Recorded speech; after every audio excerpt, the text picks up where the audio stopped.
Vinod, we can wait 2 more minutes, then we can get started. Okay. Okay, Nisar.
Vinod, I think we can get started.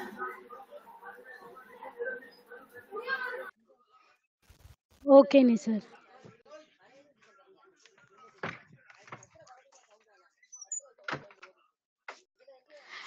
Good evening, everyone. So it's privilege to have Amit Kumar, who is a Sitecore MVP here. He'll take us through the Sitecore Helix recommendation and conventions. On behalf of Sukh Chennai, welcoming you to this webinar. So extending my warm welcome to you all the participants. Over to Amit. We are excited. Yeah, thanks. So, hi everyone, myself Amit, and I hope that you and your family are safe. So, first of all, thanks to the SUG Chennai giving me the opportunity. It's my second webinar with the SUG Chennai. So, in today's session, I will be going to explain about a Sitecore Helix recommendation and convention. It's called a Helix 2.2. So the agenda of this session is some introduction about the session and what's new with the Helix and Sitecore Helix recommendation and convention. And here we've also got to know like what is the Helix smells and the core smells and what are the tools are available which can be utilized. And then we can have a questionnaire. And also, if you have any question, you can stop me during the session itself. So I will be happy to answer your questions. So this is a brief introduction about myself. Myself, Amit, I am currently working with the Mindtree as a senior technical architect, and I'm having around 15 plus years of experience. And below are my handles. You can connect me with the social networking sites also. So about the session, in this session, I will be providing a overview of what are the changes that came into the Sitecore Helix, and also how the documentation have been changed and what is the main principles which have been used in the Sitecore helix I will explain, and also I will be highlighting how the Sitecore is improving the documentation with the help of a Sitecore community in the upcoming slides, and what are the tools which we can use to support the helix principle in the Sitecore implementation. So I will be knowing that most of the you guys are having a overview of the means knowledge of the helix, but I will be providing a small overview about the helix. So helix is nothing but a set of the principles which can be utilized in the Sitecore implementation, or you can utilize in a any .NET based implementation also. It's not strict to the Sitecore itself. If you are using any type of CMS, you can utilize these principles. And the habitat is a Sitecore project is based on the helix principle. So some people were confused between a habitat and the helix. Helix is a set of the principles and the guidelines, and the habitat is a visual based solution which is implemented by following the helix principles. So the main purpose of the helix is controlling the dependency between a different layers. So earlier we will be having a three-tier architecture where we will be having a presentation layer, business layer, and the data access layer. So here also similar, we are in the helix we are having a project layer, feature layer, and the foundation layer. So as you see in the diagrams, so dependency is moving from the project to the foundation. It means like that foundation is the most stable layer, and then feature and the project. So why it is like that? Because foundation will be containing the things which are more stable, which is not going to change, and feature is also using the foundation layer to implement the common functionalities. So that's why feature is a business logic, so it can be changed sometimes also, and project layer is the most frequent changes will be happening in the project layer because it's related to the presentation details.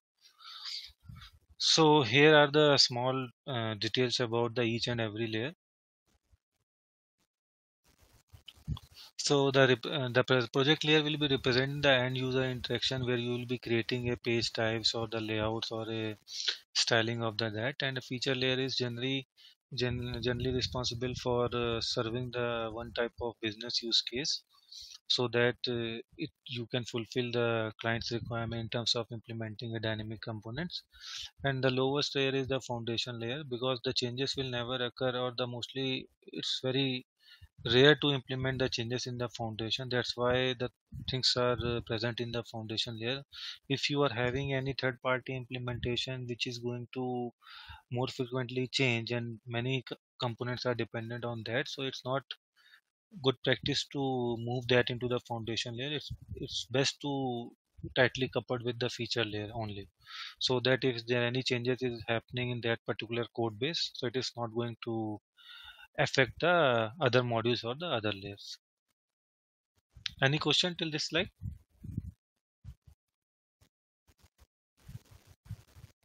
Okay, fine.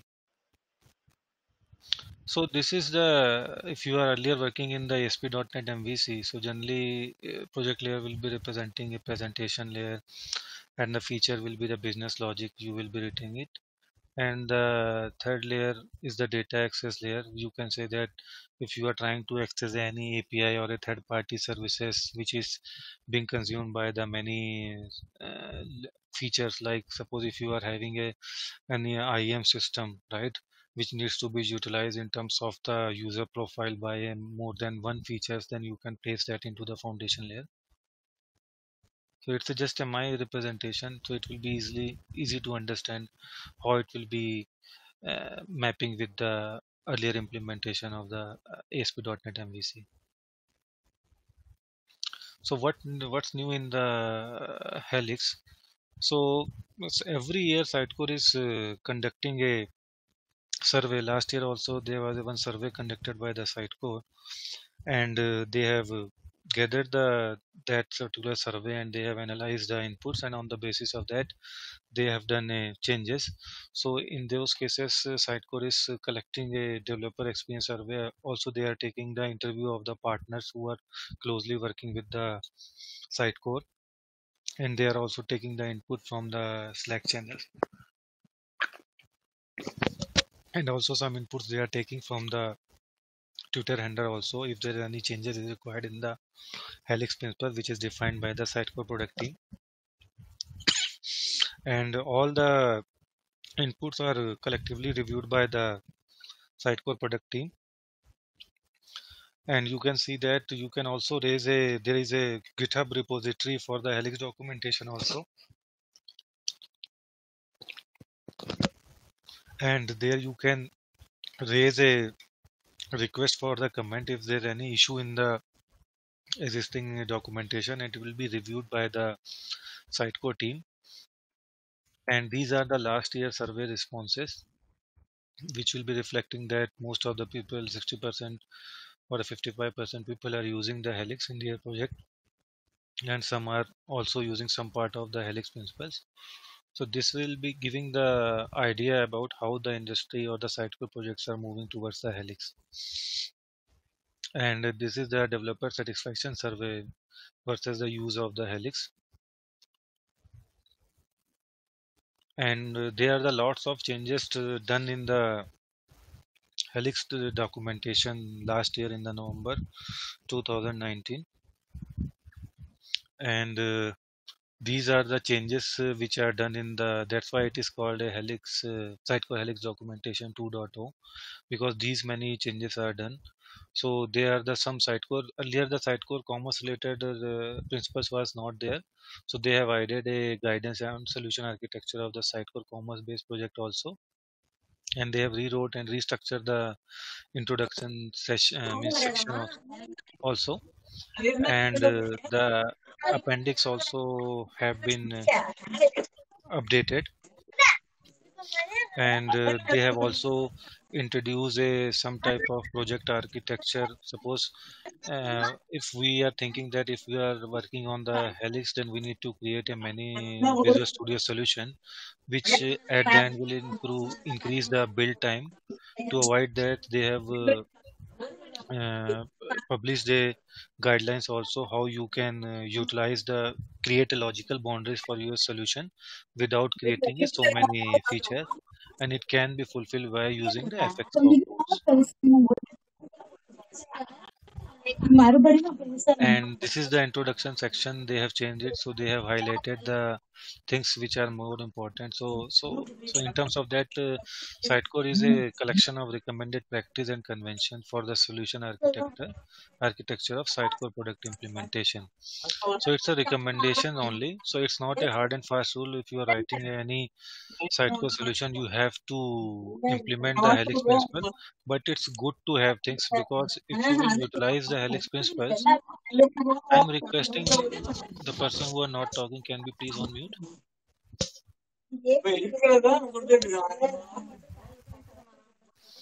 So suppose if you will implement the Helix principles, then it will be easy for you to hand over or onboard any development team member, because it's a predefined structure, so that people will be knowing that from where in which location the things are present. So it will be easy to understand, and also it will provide you the modular architecture so that you can reuse it or you can extend it, and it will also help you in decreasing the technical debt also in near future.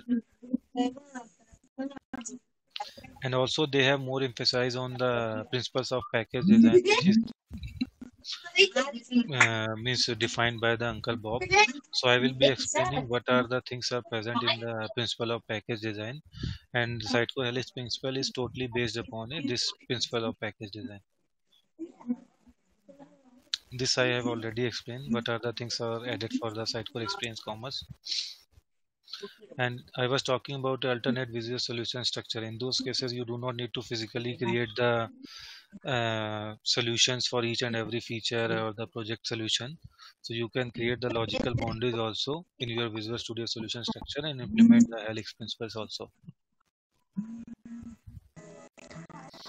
And they have totally removed the term habitat, because people were confusing between a helix and the habitat.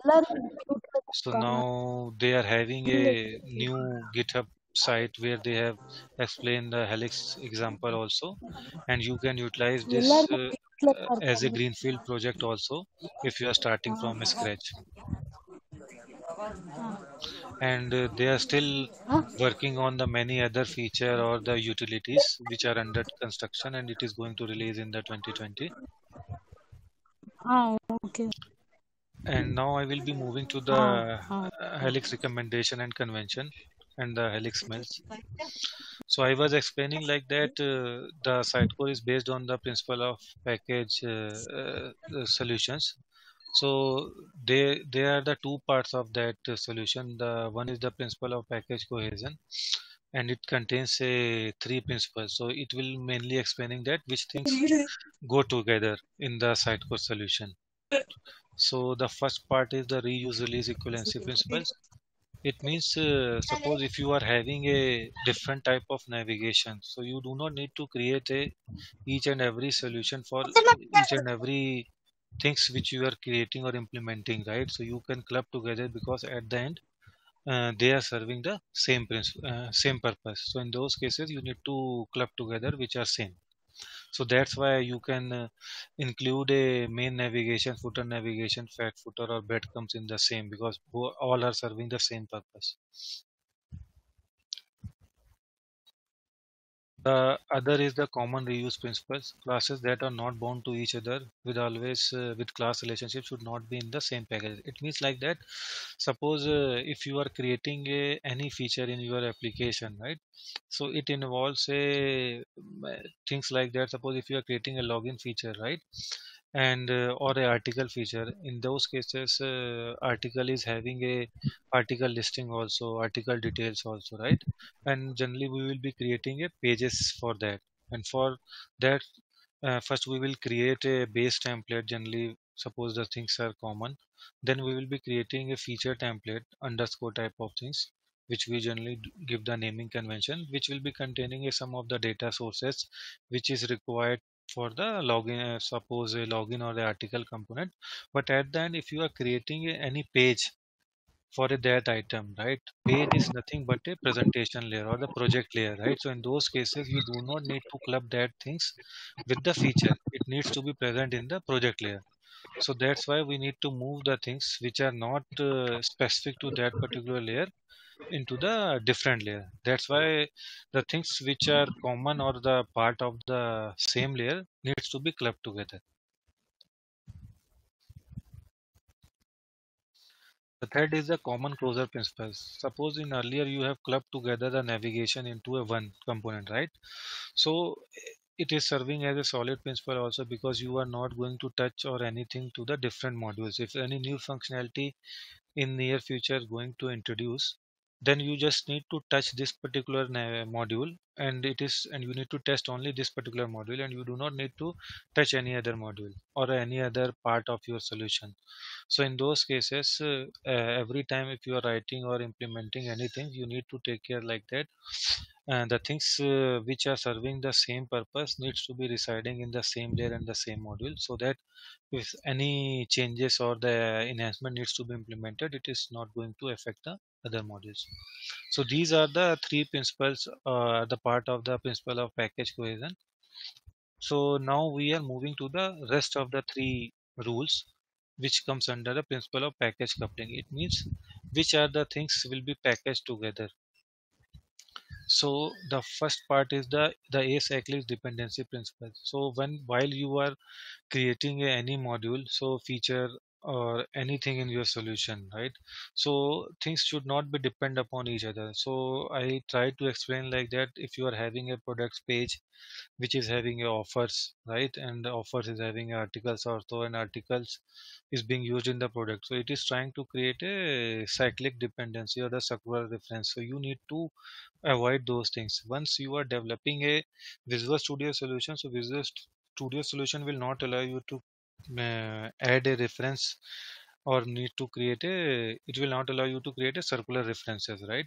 But some people will create a implicit dependency by directly calling the classes object into another feature. So in these cases you are making a acyclic dependency on the feature, so you need to avoid those things. The reason for this precaution is that if you have implemented a circular dependency, right? So if you are making a changes into any of the things, then it will affect the all. So that is also some type of a, you can say that the code smells or the wrong things you have implemented in your application. The fifth one is the stable dependency principle. So it means like that code should depend in the direction of stability. So project is depending upon the stable things like a feature, and feature is depending upon a more stable thing as a foundation, right? So because if you will give a reference of the things which are not stable, so if any changes is happening into a your dependency or the uh, solution or a item which is more frequently changed, then it will make a effect on your functionality also, like some of the API which I was earlier explaining, which is more frequently changing, right? So in those cases, if you have placed them into the foundation, then every time it will affect the other modules also. So it's better to club that into the your business logic itself.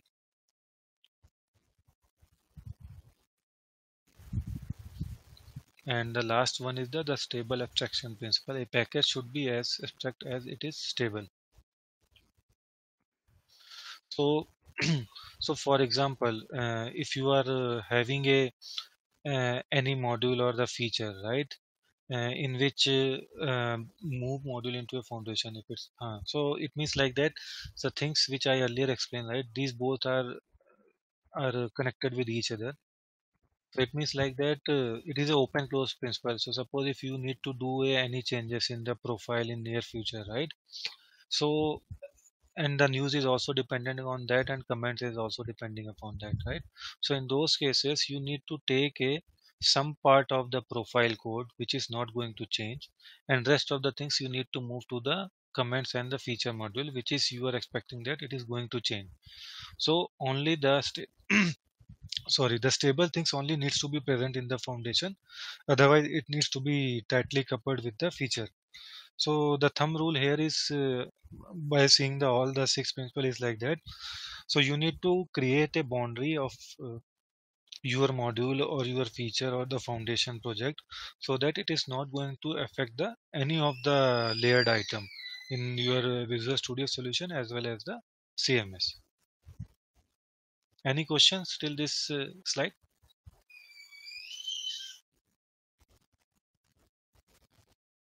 Okay, so I'm moving to the next slide. So here I will be explaining about what is helix smells, right? So before that I will be explaining that what is the code smell. So code smell is like that if you have written a code or a duplicated a code, those are the code smells. Like you have written a very complicated code which is not required in this implementation, or you have written a large amount of code in a single class without refactoring it into a multiple classes, or you are having a dependency into the unstable thing, or if you have implemented a cyclomatic complexity, means too many branches or loops you are having. So and in these cases your function can be break, or you can get error in any time, and you are having a long method or a functions which is having a too many parameter without needs. And other items, it can be a excessive returns of data, means your function is returning a more than required, means variables or input which is not required by the calling function.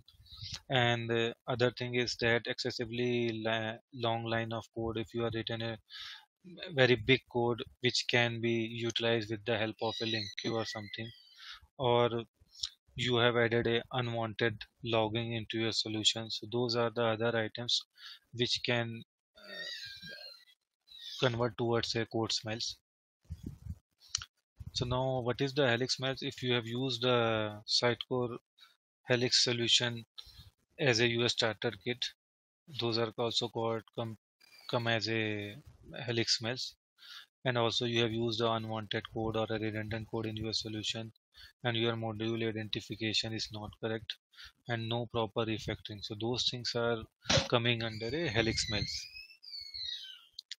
And also the Helix is not the only way to implement your solution. You can use your previous ASP.NET implementation also in implementing the Sitecore solutions. The other things which you need to consider while writing a code or a CMS implementation is the what is a anti-pattern, a pattern, principle, or guideline used to improve the application. Right? Suppose you are having a system with no recognizable structure, or you have designed your structure so that no one can understand what is written in the inside that, or it's a three-tier architecture, or it's an ASP.NET MVC base. Means you have overcomplicated the architecture, or you have written a database inter-process communication type of things while accessing a database, which can be utilized by writing a single line of select query itself. Right? You have written, for example, you are just required to make a only single call to a database, but you have implemented a complete entity framework for that, right? And you have defined a constant in the interface, right? So that is also not a good practice to do that. So while implementing any Sitecore solution, or if you are facing any issue, so you need to start looking into these type of things, so that it will help you to identify what is the main issue, because these things also can be decrease your code performance or the site performance itself. So now, how to identify smells and the anti-patterns.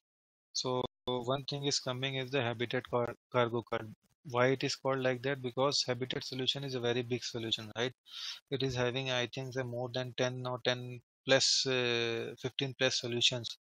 And if you will use that while starting your solution, then it will increase the number of logic or the execution functions, right? So that will also decrease the performance, and you are just copy pasting the solution and changing the habitat viewer company name. So if anyone will be seeing it, it will be clearly identified that you have just copy pasted the code, right? So you need to avoid those things while writing a solution, right? So the things you only know that needs to be included, otherwise you do not need to include all the unwanted things in your solution. Otherwise if any error is coming, you will be not able to identify that what is the root cause of that. Okay, this is the one things to identify the smells in your and anti patterns in your code. The other thing is that if you are not doing the feature refactoring properly, right? If you create the feature on the basis of functionality, and in earlier slides I was explaining a main navigation, side navigation, breadcrumbs, right? So for each and every solution, suppose the responsibility you are creating a solution, right? Then it will increase the number of unwanted project in your solution, as well as it will increase the build time also. So, for example, the accordion, carousel, tabs, flips, right? So these things are just for the interactive things, right? It's serving the same purpose in terms of showing the interactive. So instead of creating a so many solution, right? So you can club together into a one solution and create a different controller for all these, right? So with that, you can decrease the number of solution and the code itself. So with the help of this flow diagram, you can identify that it will help you to identify that you require to create a new module or not, or you can utilize the existing one.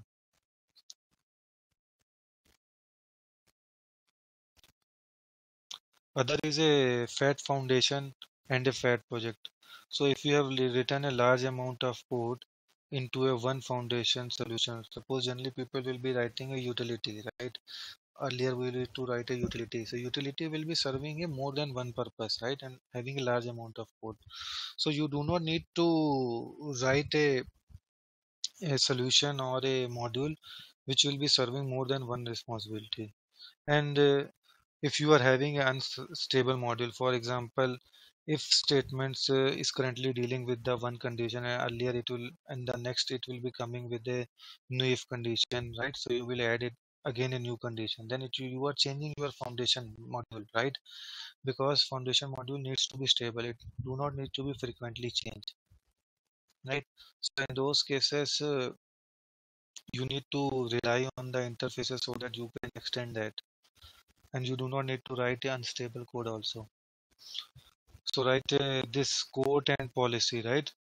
So code and policy are the two modules, and it's serving by the code management a one module. So in those cases, it is serving a more than one purpose. So we need to avoid that. So whatever the common code which is required by the code, if it is not used by the same type of module or the same type of purpose, then it's better to club together with the feature itself. So we do not need to rely on a module or a feature which is serving the more than one feature.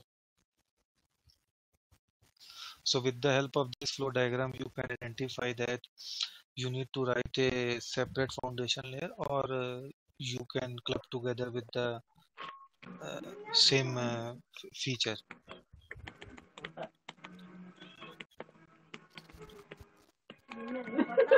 So unknown foundation feature.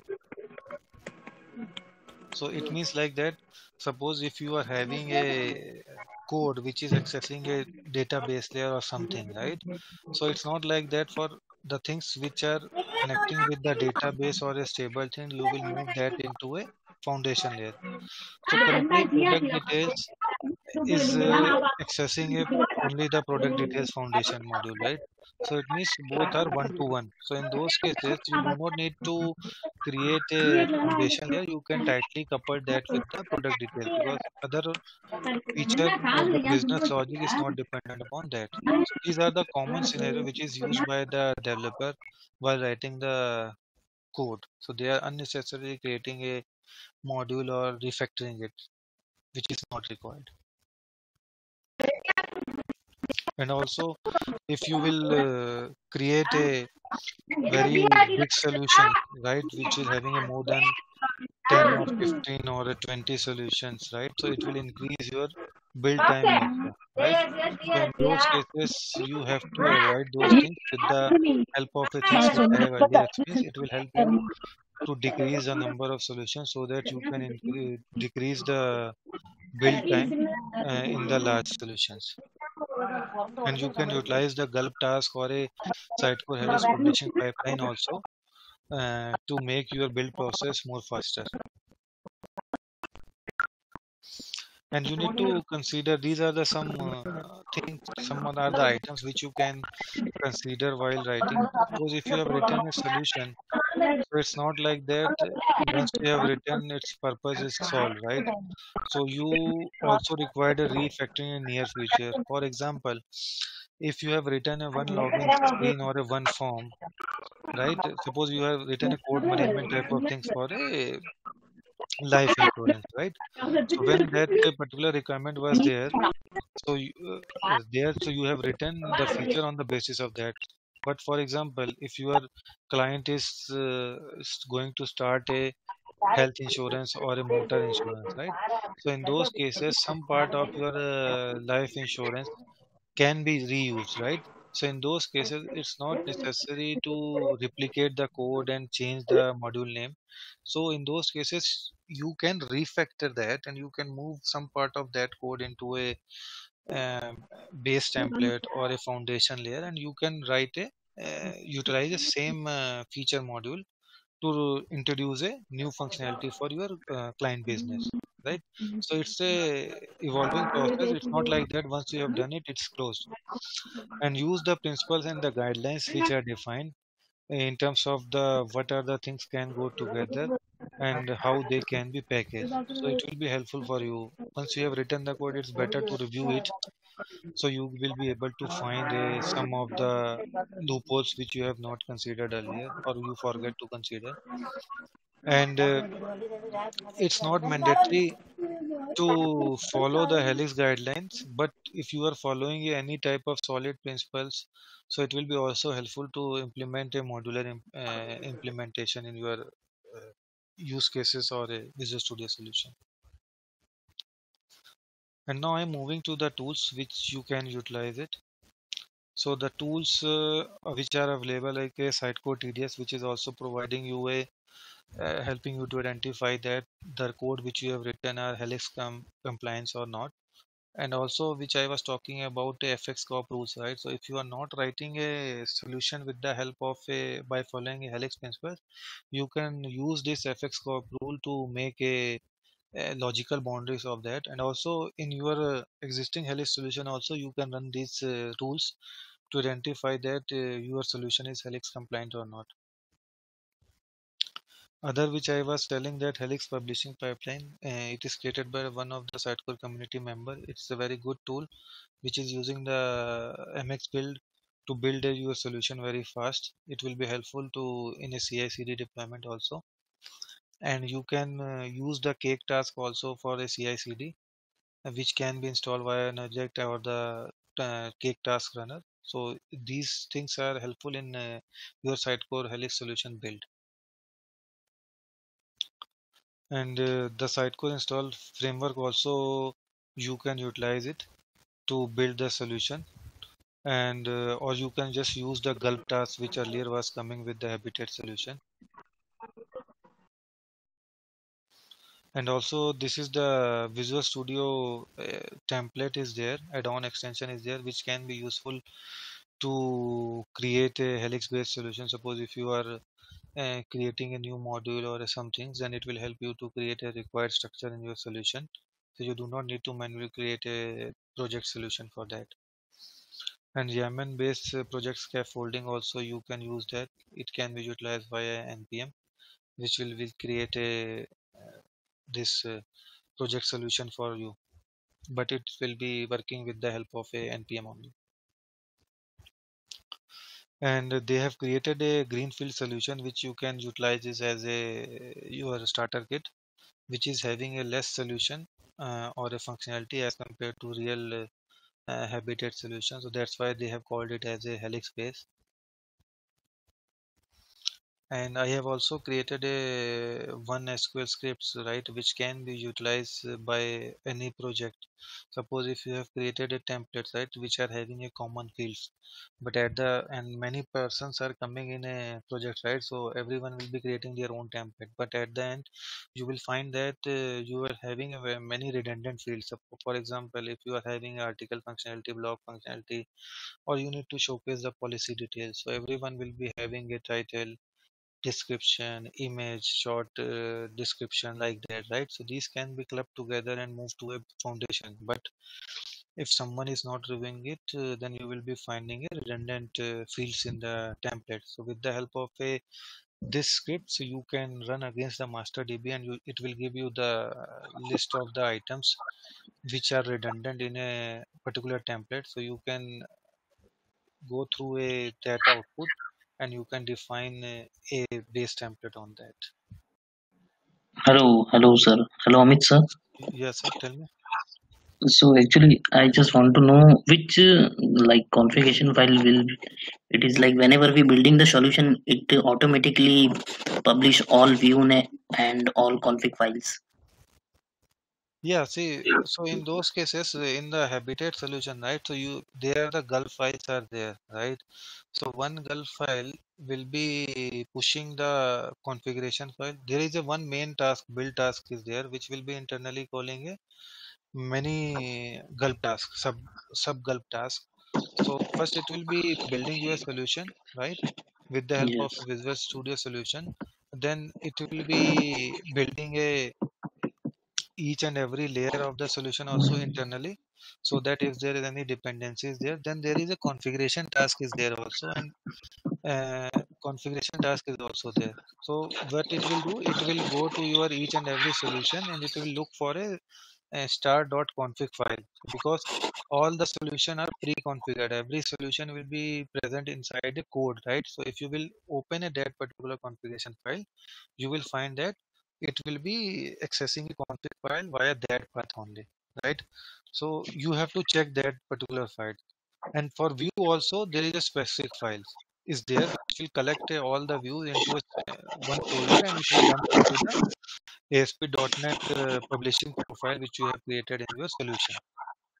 So you can create any Okay. type of Gulf file. So if for earlier I have created, because I don't want to publish all the binaries from my solution to the web root. So what I did that with my, for whatever the custom this solution I was having, so I was using my namespace and I was collecting only the custom binaries which is created by my solution only. I was pushing that only. Otherwise, what it will do, it will push all the binaries into the your bin folder, like a Sitecore assemblies also it will push, right? Okay. So you Yes. can get into a any config file, any Gulf task, and you can build it your own. It's very easy. Okay. Okay, sir. Thank you. Thank you so much. And these are the references which I have taken while giving the session. And any question related to Helix or related to this session, so I'm open for that.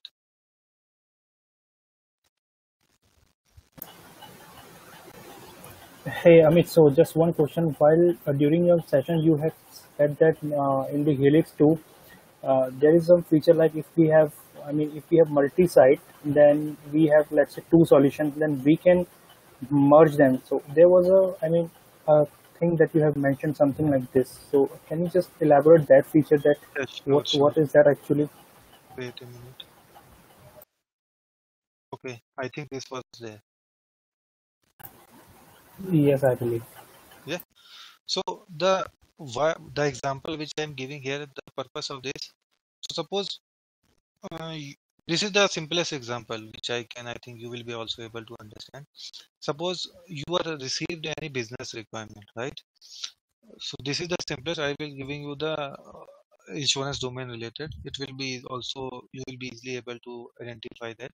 So for example, if you are having a code management functionality, okay, code means like that if you will go to policybazaar.com, if you need to buy any policy, right? So it will ask you some set of question. It's the wizard type of things, right? It will ask you a 10-15 question. What is your age? What is your salary? And something like that, right? And it will generate a code for you, right? Now you are and for each and every means business or a line of vertical, like a life insurance or a motor insurance or a travel insurance, the code generation logic will be different, because at the end you will be calling a different API to get a data from backend, right? Yes. Right. So suppose when you started your project, you will be having only a life insurance business your client was having, okay, and you have created a life insurance or a code management module which will be accessing a single API call, which will be going to the backend in the feature itself, okay, and you will be accessing it. And you have published into the production, or your site is looking fine. Now your client came and they're telling that they're going to enter into the new line of business, that is a motor insurance. So once you will build any solution, your business user also knowing that you already built a code management, right? You can just reuse it. You do not need to do anything, right? But they are not knowing internally that what are the things can be reused, right? So in those cases, what we can do that, because code management fields for the life insurance and a motor insurance will be different, right? Suppose, for example, your core life insurance code management was having a 10 fields, and your motor insurance having a 15 fields with the motor registration number or something like that, right? But rest of the fields are same, right? So in those cases, because earlier you have strictly created as a module which is not depending upon other, so in that case what you can do that, I also did that, you can refactor your existing module. What are the common things are there, right? You can move into the base template, okay.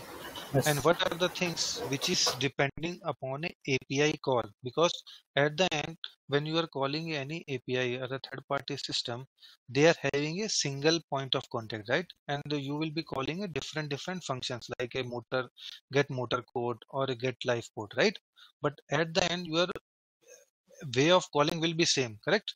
So in that case, the code block which is same to call a API, you can place in the foundation layer, and which URL or the which function needs to be called, you can place into your Sitecore CMS settings, and you can access via that at a runtime, and you can club together, which suppose you are calling a life insurance code management. So from there itself, you can pass a parameter which type of configuration needs to be fetched, right?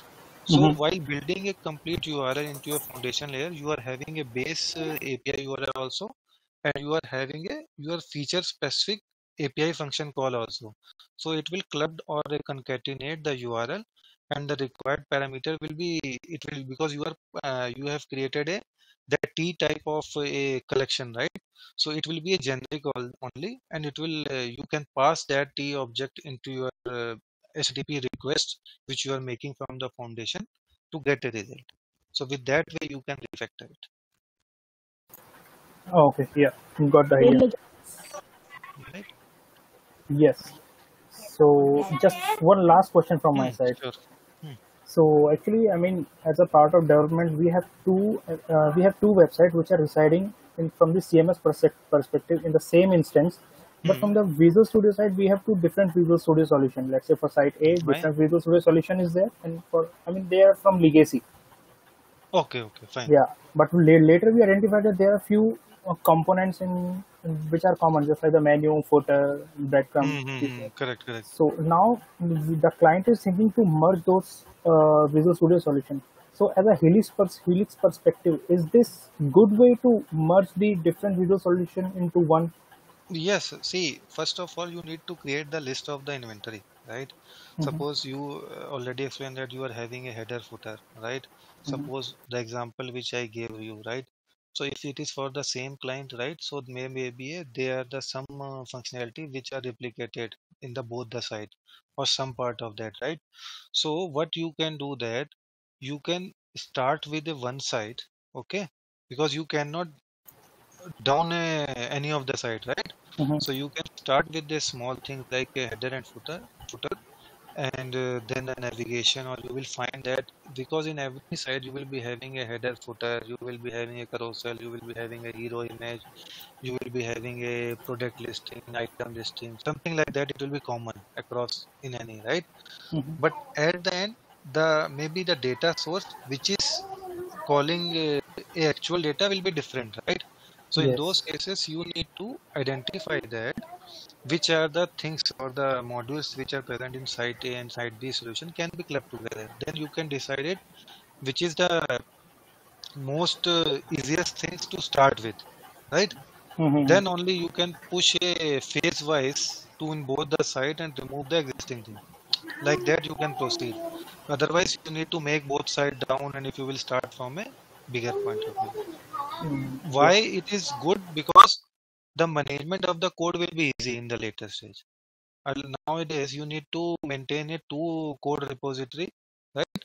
Person needs to do the build very into the two places, or you deploy two codes. Now, if it is a same build, right? So you know that you where you are going to change, and it is a less maintainability will be there in terms of that. Yeah. Any other question? Not from my side. I'm good. But my question is, Amit, like if the view are different for both header, like in first project we have different header, like view is Ah, different. yes. Second So project, no, see, that's why I'm telling. So once you are developing any solution, right? So you need to be very clear like that how you can extend in near future. See, once you are developing a header, right? So at the end, every header will be having a text and the link, correct? Fine. yes, Some navigations are only the text, and some are having a mega menu with the images also, right?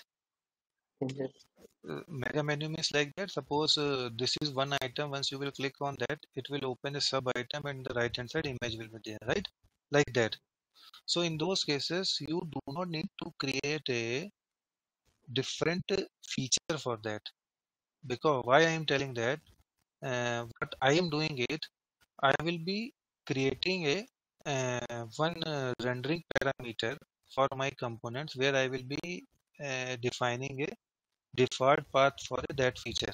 Okay. If any business user or the brand is coming to me and telling that, boss, I required a fat footer or the fat header.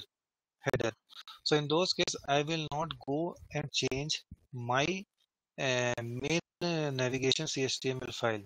Why? Because I will change that if it is being used by the 10 site, I need to check there, right? What I will Yes, do, yes. I will create a different view because I will be having a model, right? I will create a different data source for my navigation, which will be having an image also, right? And I Yes. will change the UI of that. And while adding a component, I will change the path of that particular rendering parameter, which will be pointing to my newly created CSTML file. So in that case, I can serve any type of changes. But if it's any change in the model, then you have to change it. I am talking about where the model is not changed, means your schema is same. Because Yeah. generally in Only the view is navigation, only the only. schema will not change, look and feel will change in each and every navigation. Yeah, yeah. So we can Yeah, implement using rendering parameter that thing. yeah. In my blog, right, I have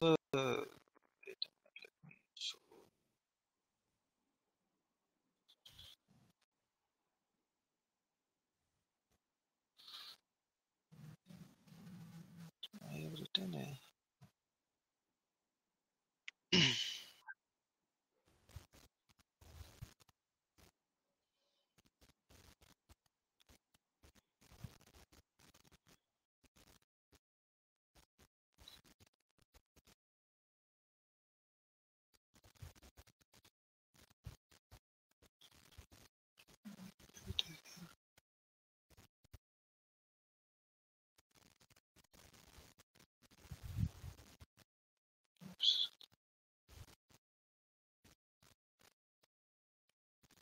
So I'm talking about this.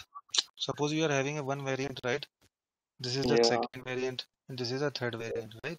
So, Yes. but the model, if you are having same, then what you can do that I have provided the code also, the path of the view, right? Yes. So by default, you can set a one path, right? Yes. You have defined in your constant, but if anyone wants to use a different one, if it is something is not present here, then it will automatically create a default one. If it is mentioned here, it will take that and it will render it, right? So with that way, you can I have written a code itself, right, how to do that. So with the help of that, you can implement a rendering variant in normal also. The rendering variant is like that you are having a same model, but the look and feel is different, right? Okay. Yes. Yes. So with this way, you can do that. Yes. Yes. Got it, sir. Thank you. Any other question?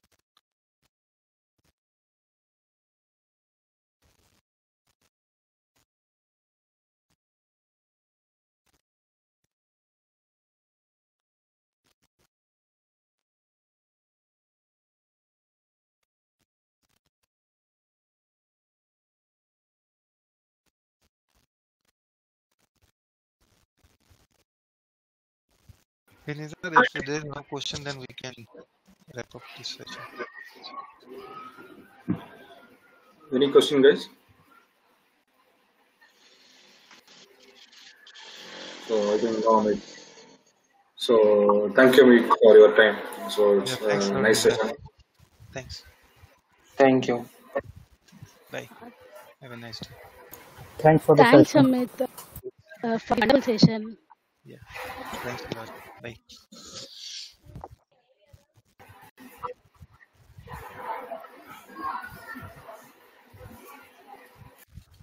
Thanks, Amit. It's good to have you, and it's good to hear about the foundation and convention. We had a lot of good things we learned today. Thank you so much for the Yeah, thanks a lot for giving me the opportunity. Thanks. Have a great day. thank you.